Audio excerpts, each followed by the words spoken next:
It was just another Friday night, and there I was, sprawled on my couch, buried under a pile of investment portfolios that needed reviewing by Monday. My phone buzzed insistently on the coffee table, breaking my concentration for the umpteenth time that evening. The screen lit up with a message from Jess, my best friend since college and a perpetual source of chaos in my otherwise orderly life. "Ella, you better not be working tonight. We've got plans, remember?" Jess's text read, a hint of a threat underlying her playful tone.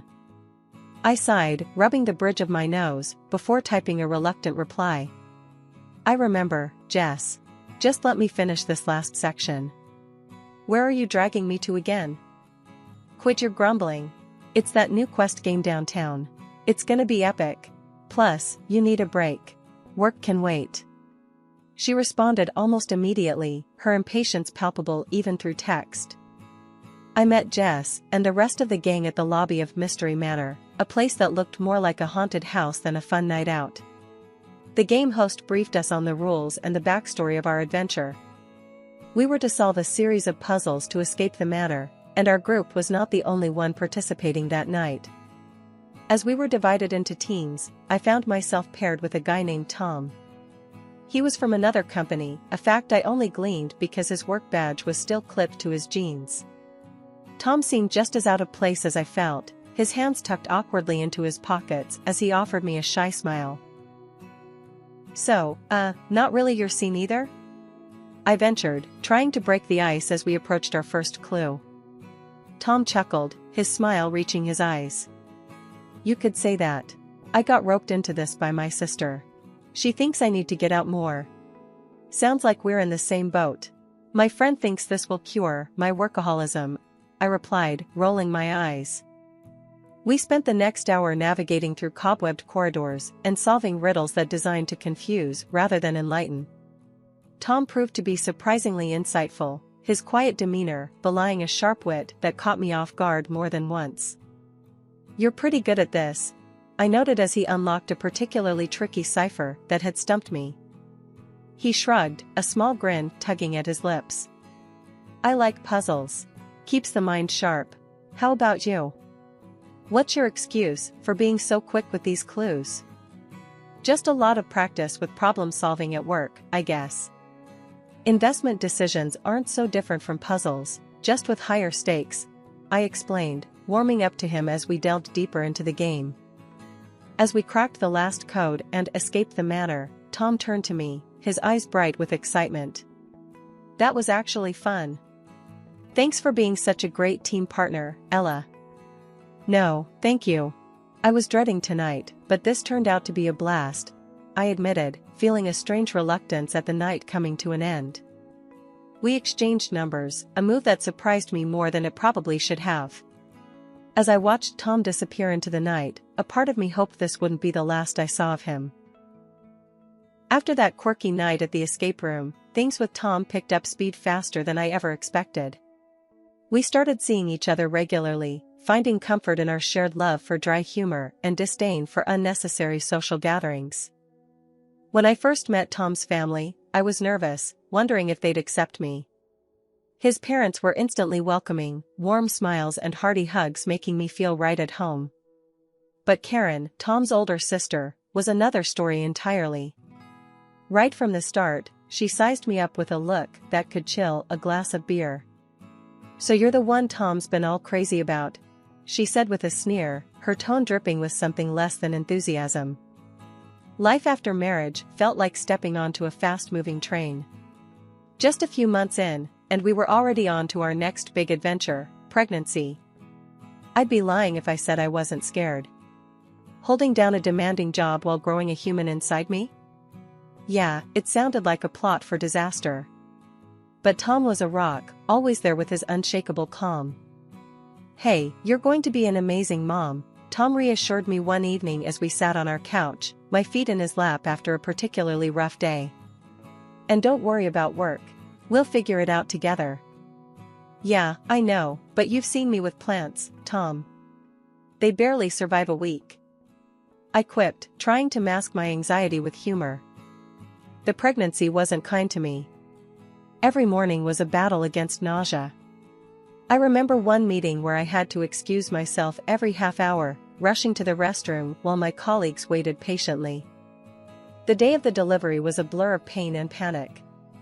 I clung to Tom's hand, the only anchor I had as the waves of contractions tried to pull me under. The doctors buzzed around, their faces tense as they monitored the situation. It wasn't going well. "Mrs. Carter, we need to do an emergency C-section. It's the best chance for your baby," the lead doctor finally said, looking me straight in the eye as if willing me to understand the gravity of the situation. I barely nodded, my body racked with another painful contraction, as they wheeled me into the operating room. The last thing I remember was Tom's voice, soft and steady, telling me he loved me. When I woke up, the room was silent. The kind of silence that suffocates. Tom was there, his face pale and strained. He took my hand, tears brimming in his eyes, but not falling. "Ella, I'm so sorry. We lost him." The world stopped. No, that's not quite right. It shattered, a million pieces of me scattering to the wind. Our baby boy, the little life we had dreamed of and prepared for, gone before he even had a chance to cry, to see the world, to know how much he was loved. The doctors were kind but firm. "You won't be able to conceive again," they told us after a battery of tests. It was clinical, the finality of it, but nothing about that moment felt clinical to me. It felt like another loss, a future stolen from us. Tom and I went home, to a house filled with unopened baby gifts and a nursery that would remain empty. 5 years have passed since then. Tom's mom had passed away last year, and the old man was getting more and more withdrawn, spending days by himself in that big, echoing house. Tom and I had a long talk over some seriously strong coffee one Saturday morning. "We can't just leave him like this, Ella. It's not right," Tom said, running his hands through his hair, looking all worn and worried. I nodded, taking a sip of my coffee, feeling it bitter and hot down my throat. "I know, babe. It makes sense. Let's move in for a while, help him out. It'll be good, being together." Tom gave me this grateful look, like I'd just lifted 100 pounds off his shoulders. So, we packed up our stuff, not much, and by the following weekend, we were setting up in his dad's guest rooms. The first evening we moved in, the air was cool and the house smelled like lavender and old books. We were just about to have dinner, the three of us, when there was a loud banging on the door. It was Karen, of course, coming in with her usual flair for drama, her 2 kids trailing behind her like lost puppies. "What's this all about then? Moving in on Dad, now that Mom's gone?" she snapped as soon as she stepped in, not even a hello. She dropped her purse loudly on the table, her eyes darting around like she was looking for hidden treasure. "Karen, calm down. We're just trying to help Dad, not take over," I replied, trying to keep my voice even. It was hard, though, with her staring me down like I'd stolen something. Tom's dad shuffled into the room, his face lighting up seeing the kids. "Karen, let it be. They're here to help, and I'm glad for it. Sit down, have some dinner," she huffed, plopping down at the table, still eyeing me suspiciously. "Just seems mighty convenient, that's all. Mom's barely cold and here you are." Dinner was tense after that. I tried making small talk, asking the kids about school, but Karen kept drumming her fingers on the table, her eyes sharp and calculating. After we ate, she pulled Tom aside, whispering fiercely enough that I caught snatches of it. "Not right, taking advantage, always the saint, aren't you?" Tom's reply was too low for me to hear, but from the set of his jaw, I knew he was holding back a storm. When they finished, Karen grabbed her kids and stormed out, not even a goodbye to her dad. Later, cleaning up the dishes, Tom's dad put his hand on my shoulder. "Don't mind her, Ella. She's always been fiery. You're doing a good thing here." I smiled, wiping down the counter. "Thanks, Dad. It means a lot, hearing that from you." Despite the tension with Karen, life at Tom's dad's house settled into a routine. I kept up with my job, the days long but fulfilling. Evenings and weekends were our time to breathe a bit, with Tom, his dad, and me trying to make the best out of our days together. His dad, recovering from his grief and loneliness, seemed genuinely thankful for our company. He started treating me like a daughter than a daughter-in-law, always making sure I felt welcomed and valued. "Thank you, Ella, for everything. This house felt too big and too empty without your laughter," he'd tell me as we'd sit down to dinner, a simple meal brightened by the warmth of family. But while one relationship grew stronger, another spiraled further into cold hostility. Karen's attitude towards me shifted from mere disdain to outright hostility. Whenever we were alone, without Tom or his dad around, she'd unleash her bitterness. One afternoon, I was tidying up the living room when Karen dropped by. As usual, her entrance was quiet, almost stealthy, knowing that her father and Tom were out. "Ella, still playing the dutiful wife and daughter-in-law, I see," she sneered as she walked in, her eyes scanning the room like she might find something amiss. I straightened up, facing her. "Karen, I'm not playing at anything. I'm here because I care." Karen laughed, a harsh sound that echoed a bit too sharply against the walls. "Care? Or are you just securing your future here, since you can't have your own family?" The words stung, more than I wanted to admit. "That's a low blow, Karen. Why do you have to make it personal?" "Because it is personal, Ella. You're here, playing house, while knowing you'll never continue the family line. My kids are the real heirs. You're just occupying space." I took a deep breath, clenching my fists to keep calm. "Karen, I'm here because your father and Tom need me. We're family now, whether you like it or not." She scoffed, stepping closer. "Family? You think just because you married my brother and moved in here, you're family? You'll never really be one of us." Before I could respond, she turned on her heel and left, her words hanging heavy in the air. Later that evening, when Tom and his dad came back, Karen transformed like she always did. Smiling, engaging, and utterly flawless in her role as the devoted daughter. It was as if our earlier confrontation had never happened. At dinner, she talked animatedly about her children's school activities, weaving herself back into the fabric of the family with practiced ease. I watched her, marveling at the stark difference in her demeanor. Tom, catching my eye, gave me a small, knowing look. He squeezed my hand under the table, a silent message of solidarity. After dinner, while washing up, Tom leaned in. "I saw that look during dinner. Did something happen with Karen today?" I hesitated, then nodded. "Yeah, the usual. Her words. Tom, they do hurt." Tom frowned, his features hardening. "I know, Ella. I'm sorry. I wish she'd see what she's doing to us. But listen, you are part of this family. Don't ever doubt that." This year, I decided to keep my birthday low-key, celebrating it quietly at my father-in-law's house with just the close family. It felt right, more like a gathering of warmth and comfort, something I craved more as each year passed. Karen and her family were the last to arrive. As soon as she stepped through the door, she thrust her two kids towards me with a smirk, saying, "Here, Ella, I'm sure you're not tired of kids yet. It'll do you good to feel like a full-fledged woman for a change." I bit back the sharp retort that sprang to my lips, choosing instead to smile and usher the children inside, not wanting to start my birthday with a confrontation. Dinner was a lively affair with chatter and laughter, at least on the surface. Karen passed me a gift, a small, elegantly wrapped box. "Why don't you open this later, in your room? When no one will bother you," she whispered, her voice dripping with false sweetness that sent a ripple of anxiety through me. I nodded, tucking the box beside me, my smile fixed. The meal progressed, and just as I was starting to relax, Karen's youngest son, sitting on my lap, looked up at me with innocent eyes and asked loudly, "What does infertile mean?"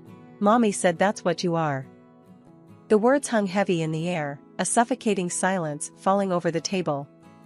I froze, words lodged in my throat, the room suddenly feeling too tight. Tom was quick to intervene, his voice calm but firm as he redirected the conversation to a safer topic. I barely heard the words, my heart thudding painfully in my chest. Excusing myself under the pretense of needing to freshen up, I escaped to the sanctuary of the next room. My hands were shaking as I pulled Karen's gift from the folds of my napkin. The unease I'd felt earlier blossomed into full-blown dread as I unwrapped it. Inside the box was a small doll, a grotesque mimicry of a newborn, smeared with what looked like blood. Attached was a note, cruel and heartless. Maybe now you'll remember what you did to your child. A gasp escaped me, and my hands trembled violently. Tom! I called out, my voice breaking with panic and grief. Tom rushed in, his face blanching as he saw the contents of the box in my hands. Without a word, he enveloped me in his arms, taking the doll and the note from my shaking hands, his own expression one of horror and fury. "I'm so sorry, Ella. I'm so sorry," he murmured, his voice thick with emotion. "This is unforgivable." As I clung to him, the walls I had built to hold back my grief crumbled. This was supposed to be a simple birthday celebration, a day of joy, and it had turned into a reminder of the deepest pain I carried. Tom, pale with fury, clutched the small doll and the cruel note his sister had given me. Without a word, he stormed into the living room, where everyone was still gathered, chatting idly. "Look at this. Look at what Karen thought was an appropriate birthday gift for my wife." Tom's voice boomed, shaking with anger as he thrust the doll and the note into the center of the room. The chatter ceased instantly, everyone's eyes widening in shock as they processed the gruesome symbol and the hateful words. "This is beyond sick, Karen," Tom yelled, turning to face his sister, who stood frozen, her face a mask of feigned confusion and defiance.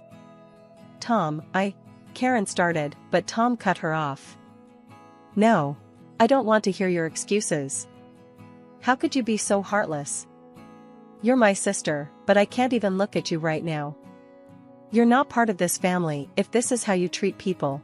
You're done here," he shouted, his words slicing through the tense air. Dad, who had been silent, his face a growing shade of red from anger, finally spoke up, his voice thundering. "Karen, get out of my house. I don't want to know you anymore. To think I raised someone capable of this." Karen, still clutching at some shred of pride, scoffed and headed towards the door. Once outside, she turned back, a sneer distorting her face. "Fine. But when he's gone, who do you think will inherit all this? My children are still his grandchildren." The audacity of her words struck us silent. We watched, stunned, as she walked to her car where her husband was waiting. Their voices carried back to us, the sharp sound of a heated argument breaking the cold night air. "You idiot! Do you realize what you've just done?" her husband's voice echoed through the parking lot. "Oh, shut up. It's not my fault they can't take a joke," Karen shot back, her voice shrill. Their children, forgotten in the commotion, stood by the doorstep, small and confused. My heart broke for them, witnessing such ugliness. Tom, his father, and I stood by the open door, the cold breeze sweeping in, mingling with the harsh words floating from the parking lot. None of us could find the words to speak. We simply stood there, the door eventually closing with a soft click that sounded final. Inside, the house felt emptier, the echo of the confrontation hanging in every corner. Dad put his arm around me, his old, tired eyes wet with unshed tears. "I'm so sorry, Ella. That anyone, let alone my own daughter, could do this." His voice trailed off, choked with emotion. Tom stood by, his jaw clenched, his usual warmth replaced by a cold fury. After a moment, he turned to me, his expression softening. "Ella, I'm so sorry. This should have been a happy occasion. I promise, we'll make this right. Somehow." A few months after that tumultuous birthday, things took another turn. We found out that Karen's husband had left her. He'd been banking on a hefty inheritance from Dad and couldn't handle the fallout of being cut off. Worse yet, Karen started drinking heavily, spiraling down so fast that she eventually lost her rights to see her kids. It was a mess, and those poor kids were stuck in the middle of it. One evening, after Tom and I had put the kids to bed in our guest room, they'd been staying with us temporarily, I brought up the subject that had been weighing on my mind. We were in the kitchen, Tom making a late cup of tea for us. Tom, we need to talk about your niece and nephew. This situation isn't getting any better, and they need stability," I said, leaning against the counter. Tom sighed, running a hand through his hair. "I know. I've been thinking about that too. They're already like family to us. Maybe we should make it official?" I was thinking the same thing. "How do you feel about us becoming their legal guardians?" I asked, watching his reaction closely. He paused, then nodded firmly. "Let's do it. They need us, and I want them to grow up in a loving home. They've been through enough already." We decided to move forward with it, and after a series of meetings with social services and seemingly endless paperwork, we were granted custody of the kids. They were officially part of our family now, and their bright smiles made every bit of bureaucracy worth it. Dad was overjoyed when we told him the news. "I've got enough rooms in this big old house for all of you," he declared one afternoon as we all sat in the living room, a puzzle spread out on the coffee table. "Why don't you all move in permanently? Make it official." Tom and I exchanged a look, the idea having already crossed our minds. "We were hoping you'd say that, Dad. We'd love to," Tom responded, his voice steady, but I could hear the emotion just under the surface. "Good. It's settled then. This house should be filled with family, with laughter and love," Dad said, his voice stronger than I'd heard it in months. "Let's turn this place into a home again." That night, after tucking the kids into their new permanent rooms, Tom and I stood in the doorway of what used to be a guest room, now brightly decorated with posters and toys. "Feels good, doesn't it?" Tom said, wrapping an arm around my waist. "It feels right," I replied, leaning my head against his shoulder. "This house, these kids, your dad, this is family." Life in the big, old house was bustling now, filled with the sounds of children playing and the constant hum of family life. It was a Sunday morning, and the smell of bacon filled the air as I helped the kids set the table for a big family breakfast. "Can I carry the syrup, Mom?" Sammy, the younger one, asked, his eyes wide with the responsibility of the task. "Sure, but be careful. It's sticky, and we don't want to end up eating pancakes with syrup flour," I teased him, handing him the bottle. He nodded solemnly and walked as if he was balancing a pot of gold, his concentration comical. Jenny, his older sister, rolled her eyes at her brother's careful steps. "If you go any slower, we'll have to eat lunch instead of breakfast." Tom chuckled as he flipped another pancake. "Let him be, Jenny. He's doing a great job." As we settled around the table, Tom's dad, who we'd all started affectionately calling Grandpa, took his usual seat at the head of the table, looking around with a content smile. "I can't remember the last time this table was this full." "It's because of Ella," Tom said, reaching over to squeeze my hand. "She's the one who's made this house a home again." I felt my cheeks warm with the compliment. "It's all of us, not just me. We're a team, right?" I said, looking around the table at the faces I'd come to love more than I could have imagined.